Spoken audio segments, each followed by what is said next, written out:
ക്യാറ്റ്ലിസ് സ്കില്ലൊരുക്കുന്ന തൊഴിലുറപ്പ് പദ്ധതി 6 മാസ പഠനം, മികച്ച ജോലി. KM ഷാജി ചെയ്തിട്ടുള്ളത് PM ശ്രീ അറബിക്കടലിൽ വലിച്ചെറിയുന്നതിന് പകരം നിലപാട് അറബിക്കടലിൽ വലിച്ചെറിഞ്ഞു എന്നുള്ളതാണ്. അയാളുടെ നിലപാട്, അദ്ദേഹത്തിൻ്റെ നിലപാട് അറബിക്കടലിലേക്ക് വലിച്ചെറിഞ്ഞിരിക്കുകയാണ്. അതുകൊണ്ട് തന്നെ അറബിക്കടലിൽ ഇപ്പോൾ ഇനി ആര് ചൂണ്ടിട്ടാലും മിക്കവാറും കിട്ടുക ഈ നിലപാടായിരിക്കും.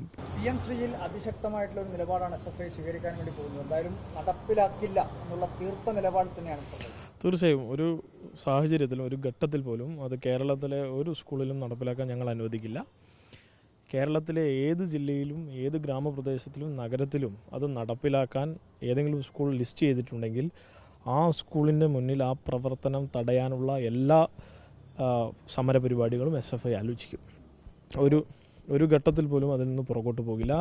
ലീഗും കോൺഗ്രസും ഈ നാട്ടിൽ നടത്തിയിട്ടുള്ള ഏറ്റവും വലിയ വഞ്ചനാപരമായ നിലപാടാണിത്. സംഘപരിവാറിൻ്റെ മുന്നിൽ മുട്ടിലഴഞ്ഞിരിക്കുകയാണ് അവർ ചെയ്തിരിക്കുന്നത്. ഒരു കാരണവശാലും ഇത് അംഗീകരിക്കാൻ കഴിയാത്ത നിലപാടാണ്. സത്യത്തിൽ സംഘവൽക്കരണത്തിന് UDFിൻ്റെ അല്ലെങ്കിൽ പാട്ട കൊട്ടിക്കൊടുക്കുന്ന സമീപനമാണ് സ്വീകരിക്കുന്നത് എന്നുള്ളതാണ് പൊതുവെ ഉയർന്നത്. രാഹുൽ ഗാന്ധി ഇന്ത്യൻ പാർലമെൻറ്റിൽ പ്രസംഗിക്കുകയാണ്.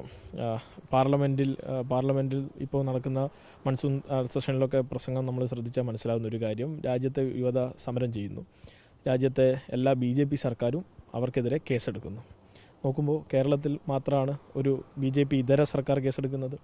രാഹുൽ ഗാന്ധി പ്രസംഗിക്കുന്നു, രാജ്യത്തെമ്പാടുമുള്ള സർവകലാശാലയിൽ സംഘപരിവാർ VCകളെ നിയമിക്കുന്നു.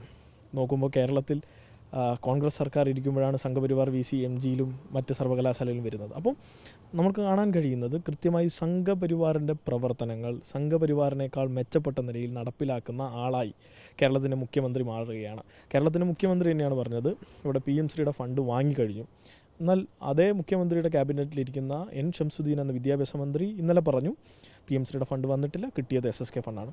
നുണയെ പറഞ്ഞുകൊണ്ട് കൃത്യമായി നിരന്തരം നേരോടെ നിർഭയം നിരന്തരം എന്നൊക്കെ ഒരു ചാനലിൻ്റെ ടാഗ്ലൈൻ ഉണ്ട്. അതുപോലെ നുണ കൃത്യമായി ഇതുപോലെ നിർഭയവുമായി നിരന്തരമായി പറഞ്ഞുകൊണ്ടിരിക്കുന്ന ഒരാളായി കേരളത്തിലെ ഈ പറഞ്ഞ VD സതീശൻ മാറുന്നു. ഈ പറഞ്ഞ മേൽപ്പറഞ്ഞ ചാനലും അതിൻ്റെയൊക്കെ ധോരണികൾ മുന്നോട്ട് കൊണ്ടുപോകുന്നു. സംഘപരിവാറിന് അനുകൂലമായിട്ടുള്ള ഒരു രാഷ്ട്രീയവും കൊണ്ടുപോകുന്നു. അപ്പോൾ ഈ നിലയിൽ കേരളത്തിൽ ഒരു പൊതു ബോധത്തെ തന്നെ സംഘപരിവാറിന് കീഴിലാക്കാനാണ് ശ്രമിക്കുന്നത്. യഥാർത്ഥത്തിൽ ഉന്നത വിദ്യാഭ്യാസ മേഖല സംഘപരിവാറിൻ്റെ കീഴിലേക്ക് ഗവർണറിലൂടെ കൊണ്ടുവരാനും ഇപ്പുറത്ത് പൊതുവിദ്യാഭ്യാസ മേഖല ഈ പറഞ്ഞ PM ശ്രീയിലൂടെ സംഘപരിവാറിൻ്റെ കൈകളിലേക്ക് ഏൽപ്പിക്കുക എന്ന ഏറ്റവും ഹീനമായതും എന്നാൽ ഏറ്റവും വലിയ ഗുരുതരമായ അപകടകരമായ അവസ്ഥയിലേക്ക് കേരളത്തിൻ്റെ മതനിരപേക്ഷത ബോധത്തെയും കേരളം എന്ന സമൂഹത്തെയും ഒറ്റുകൊടുക്കുകയാണ് ചെയ്യുന്നത്. തെരഞ്ഞെടുപ്പിന് മുൻപ് വരെ അതിശക്തമായി PM ശ്രീയെ എതിർത്തുകൊണ്ടിരുന്ന KM ഷാജി ഇപ്പോൾ മന്ത്രിസഭയുടെ ഭാഗമാണ്. അദ്ദേഹം ഉൾപ്പെടെ പറഞ്ഞത് അറബിക്കടലിൽ ഇത് വലിച്ചെറിയും എന്നുള്ള പ്രതികരണമൊക്കെയാണ് നടത്തിയത്. അപ്പോൾ അറബിക്കടൽ പൊതുവെ ഈ സോഷ്യൽ മീഡിയയിലൊക്കെ ട്രോളായി വരുന്നത് അറബിക്കടൽ എവിടെയാണെന്ന് ഷാജിക്ക് അറിയില്ല എന്നൊക്കെ ട്രോളുകളൊക്കെ വരുന്നുണ്ട്. സ്വാഭാവികമായും വലിയ രീതിയിൽ വിമർശനത്തിനുകൂടി മന്ത്രിസഭയിലെ പല മന്ത്രിമാരും വിധേയമാവുകയാണ്. KM ഷാജി ചെയ്തിട്ടുള്ളത് PM ശ്രീ അറബിക്കടലിൽ വലിച്ചെറിയുന്നതിന് പകരം നിലപാട് അറബിക്കടലിൽ വലിച്ചെറിഞ്ഞു എന്നുള്ളതാണ്. അയാളുടെ നിലപാട്, അദ്ദേഹത്തിൻ്റെ നിലപാട് അറബിക്കടലിലേക്ക് വലിച്ചെറിഞ്ഞിരിക്കുകയാണ്. അതുകൊണ്ട് തന്നെ അറബിക്കടലിൽ ഇപ്പോൾ ഇനി ആര് ചൂണ്ടിട്ടാലും മിക്കവാറും കിട്ടുക ഈ നിലപാടായിരിക്കും. KM ഷാജിയുടെ പ്രസംഗമായിരിക്കും ആളുകൾക്ക് കിട്ടുക. ആളുകൾ ശ്രദ്ധിക്കുക. KM ഷാജിയുടെ ആ ശബ്ദത്തിലുള്ള പ്രസംഗം ചിലപ്പോൾ നിങ്ങൾ ചൂണ്ടയിട്ടാൽ ചിലപ്പോൾ അല്ലെങ്കിൽ വലയിട്ടാൽ ചിലപ്പോൾ കിട്ടും. അപ്പോൾ ഇമാതിരി ഗോഷ്ഠി, ഇമാതിരി ജനങ്ങളെ പറ്റിക്കുന്ന പരിപാടിയുമായി ലീഗ് ഇറങ്ങിയതാണ് ഏറ്റവും വലിയ ജനാധിപത്യ വിരുദ്ധത, ഏറ്റവും വലിയ വഞ്ചനാപരമായ നിലപാട്. ഞങ്ങൾക്ക് ചോദിക്കാനുള്ളത് ഈ നാട്ടിലെ ലീഗിൻ്റെ അണികളോടാണ്, ഈ നാട്ടിലെ ലീഗിലെ സാധാരണക്കാരായ അണികളോടാണ്. ബാഫയ്ക്ക് തങ്ങളുടെ പേരിൽ, സീതി സാഹിബിൻ്റെ പേരിൽ, പൂക്കോയ തങ്ങളുടെ പേരിൽ, CH മുഹമ്മദിൻ്റെ പേരിൽ അനുസരരായിട്ടുള്ള ഏറ്റവും വലിയ ലീഗിൻ്റെ നേതാക്കന്മാരുടെ പേരിലുള്ള സ്കൂളുകളിൽ നാളെ PM ശ്രീ ബാഫയ്ക്ക് തങ്ങൾ എന്ന് വരും. അതിനർത്ഥം സംഘപരിവാറിൻ്റെ വാലായി ഇവരൊക്കെ മാറുന്നുള്ള, സംഘപരിവാറിൻ്റെ മോദിയുടെ പേരിൻ്റെ വാലായി ബാഫയ്ക്ക് തങ്ങളും CH മുഹമ്മദ് കോഴിയും പൂക്കോയ തങ്ങളും ഒക്കെ മാറും. അങ്ങനെയാണോ വേണ്ടത്? അതാണോ ലീഗിൻ്റെ നിലപാട്? അപ്പോൾ യഥാർത്ഥത്തിൽ ലീഗിന് വോട്ട് ചെയ്തിട്ടുള്ള ലക്ഷക്കണക്കിന് മനുഷ്യരെയാണ് പറ്റിച്ചിട്ടുള്ളത്. പൂക്കോട്ടൂരും മലപ്പുറത്തും വേങ്ങരയിലും ഏറനാടുമുള്ള സാധാരണക്കാരായിട്ടുള്ള ലീഗിന് ഒട്ടനവധി ഭൂരിപക്ഷം കൊടുത്തിട്ടുള്ള ആളുകളെ പറ്റിച്ചിരിക്കുകയാണ്.